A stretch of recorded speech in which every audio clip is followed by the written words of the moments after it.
اهلا بيكم. عايز احكي لكم على الفتره اللي انا كنت قاعد فيها في السعوديه من سنه 2008 لسنه 2018.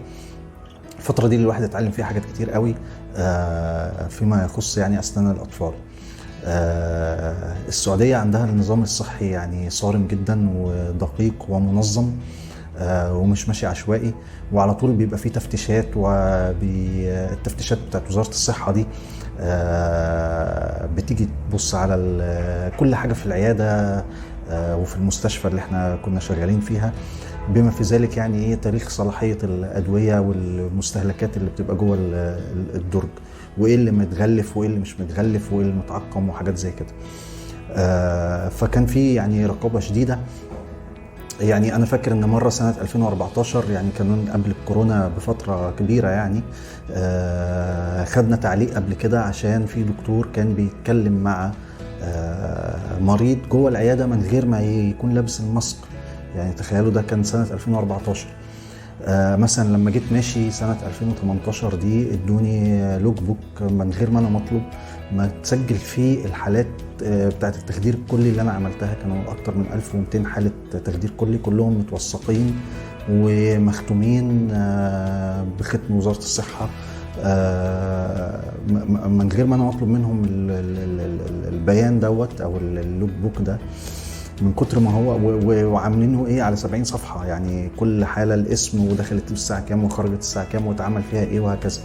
فالدنيا عندهم يعني مش ماشيه عشوائي خالص. فمن ضمن الحاجات برضو اللي كانت مخليه الواحد هناك ياخد باله كويس قوي هو برضو نظام الشكاوي. زي ما في رقابه زي ما برضو عندهم نظام الشكاوي دوت. الحمد لله ما تقدمش فيا ولا شكوى. بس انا نجحت ازاي بقى ان ما يتقدمش فيا شكاوي كده خالص؟ ان انا بعرف اعمل كاستمايزيشن، يعني بالتفصيل لطريقه متابعه او طريقه علاج للطفل حسب الاهل وحسب امكانياتهم. يعني مش حسب امكانياتهم الماديه، حسب امكانياتهم العقليه او الذهنيه، او اللي يقدروا ان هم يوفروه للطفل من ادوات او طرق للرعايه او الاهتمام باسنانه. يعني احنا يعني البلد اللي كنا عايشين فيها دي كان عايش فيها طبعا جنسيات كتير، وبيجي لنا في العلاج في علاج اسنان الاطفال جنسيات كتير جدا. فانا ابقى مش متخيل ان الاجراء اللي المفروض الصح يتعمل للطفل ده اتوقع ان الاهل ممكن ينفذوه وممكن ما ينفذوهوش. يعني ممكن يبقى عندها مثلا اطفال كتير قوي، فهي مش فاضيه انها تغسل سنان ابنها بعد ما ياكل كل حاجه حلوه مثلا، او ان يبقى في اي اجراء وقائي تاني مطلوب منهم وهم ما يقدروش ان هم ينفذوه، او ناس بطلب منهم مثلا متابعه كل 3 شهور او كل 6 شهور وهم في حته بعيده وما يقدروش ان هم يجوا لي بصفه مستمره. فبالتالي بنعمل تفصيل لطرق رعاية أو وقاية للطفل بناء على الأمور اللي الأهل يسمحوا بيها أو اللي الأهل يقدروا إن هم يعني هيتفهموه أو هيقدروا إن هم ينفذوه. يعني إحنا في أوقات أطفال بنبقى خايفين على أسنانهم إنها تسوس، والاهل مش يعني مش هيبقى عندهم الامكانيات ان هم يوفروا لهم وقت او طريقه غسيل او رعايه او كده. نضطر ان احنا نغطي السنان دي بطرابيش حتى لو هي مش مسوسه دلوقتي، بس عشان نحافظ على الاسنان دي. وبالتالي احنا طرق الرعايه والعلاج بتاعت الطفل بيحصل لها تفصيل بناء على العوامل اللي انا قلت لكم عليها دي.